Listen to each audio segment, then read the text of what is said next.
Today's Prime Minister's question session was a heated one, with Keir Starmer facing tough scrutiny on multiple fronts.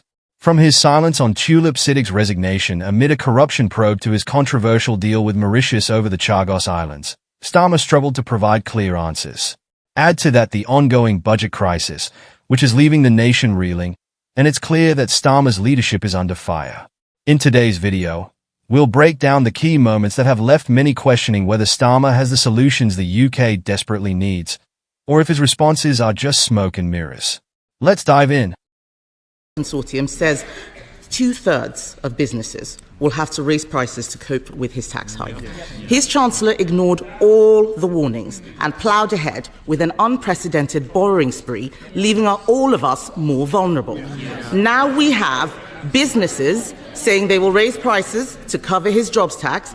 We have an energy policy that will drive up bills, and all the while we are spending more day to day on debt interest than we do on schools and universities. The Prime Minister refused to repeat his Chancellor's promise that she wouldn't come back for more. Will he now rule out any new tax rises this year? Prime Minister. Mr. Speaker, we took the right and difficult decisions at the budget. Decisions that they did not have the courage to take, which left us in the mess in the first place. When it comes to tax, she knows very well the limits of what I can say from this dispatch box, but we have an ironclad commitment to our fiscal rules. We can't just tax our way out of the problems that they left us, which is why we put in place tough. They were howling at the spending decisions. They wouldn't take them. And we'll stick to those spending decisions, and our focus is absolutely on growth. But their record, they flatlined the economy. They flatlined the economy, a mini-budget that crashed the economy, worst cost of living crisis in living history, and they left a £22 billion black hole, not taking lessons from them on the economy. Mr. Speaker, the Prime Minister knows very well the OBR found no such black hole. And he talks about a budget 3 years ago. The borrowing costs last week are at a 27-year high for 30-year gilts. The Chancellor is apparently promising to be ruthless in reducing spending. Let me suggest something that he should cut. There is no way that we should be giving up British territory in Chagos. He is rushing a deal which will be disastrous and which will land taxpayers with a multi-billion-pound bill. Why does the Prime Minister think British people should pay to surrender something that is already ours? Mr. Speaker, we inherited a situation where the long-term operation of a vital military base was under threat because of legal challenges. The negotiations were started under the last government. The then Foreign Secretary came to this House to say why he was starting negotiations and what he wanted to achieve. And he said the aim was to, quote, ensure the continued effective operation of the base. That is precisely what this deal has delivered. Mr. Speaker, there is no one he can blame for this dud deal except himself.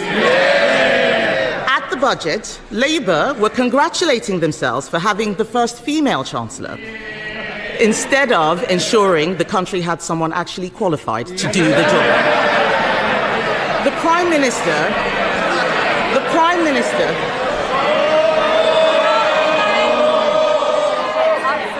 I want to hear. Sorry. I want to hear the Leader of the Opposition. Mr. Speaker, the Prime Minister claims he has full confidence in the Chancellor, but the markets clearly do not. Yesterday, the Chancellor repeated her promise to have just one budget per year to provide businesses with certainty. The talk in the City is that she can't meet her fiscal rules, and there will need to be an emergency budget. So does the Prime Minister stand by the Chancellor's commitment that there will be only one budget this year? Prime Minister. She'll be pleased to know the Chancellor will be in place for many, many years to come. She'll outstrip them. Mr. Speaker, If we all thought the politics was about cheap points, I could criticise their chancellors, but I don't have enough time to go through all of the chancellors that they had. We have one budget, that's what we're committed to, strong fiscal rules, and we'll stick to them, unlike the party opposite. Mr. Speaker, at a time of turmoil in the markets, the Prime Minister was distracted by the crisis around the former City Minister. What does it tell us about his judgment that yesterday he said he was saddened that his close friend resigned? This was an anti-corruption minister under criminal investigation for corruption. Mohammed Yunus, the Nobel Prize winner advising Bangladesh, said London properties gifted to the former City Minister may be proceeds of robbery. So, will the Prime Minister offer Bangladesh the full support of our National Crime Agency in ensuring that any properties bought with stolen funds are properly investigated? Prime Minister. Mr. Speaker, the former City Minister referred herself the independent advisor. He found, as she well knows, there was no breach of the code. He knows that he found there was no wrongdoing, and the former minister fully cooperated. She referred herself a week ago Monday. I got the report yesterday, and she resigned yesterday afternoon. Compare that with the Shadow Foreign Secretary, who breached the ministerial code. Her predecessor, Batu, ignored it. It was the advisor that then had to resign because he wasn't taken seriously, and she's now serving the leader of the opposition. What a contrast. Thank God the British public chucked them out. Mr. Speaker, he did not answer the question about the National Crime Agency.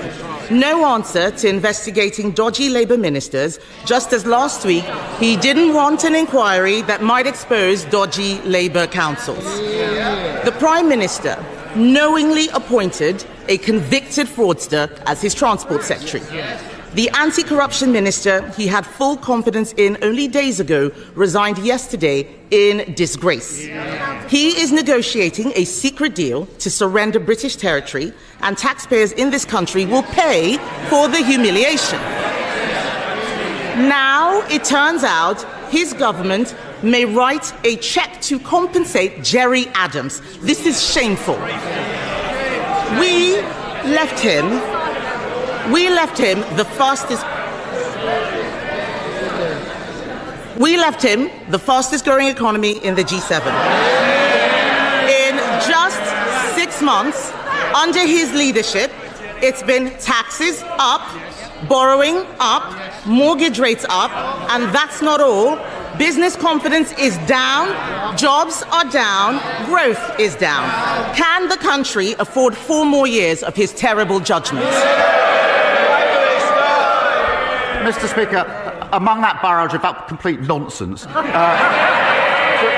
there is one point that I need to address, because it's the Legacy Act, and it will be of real interest across the House. That Act was unfit because, or not least because, it gave immunity to hundreds of terrorists and wasn't supported by victims in Northern Ireland, nor, I believe, by any of the political parties in Northern Ireland.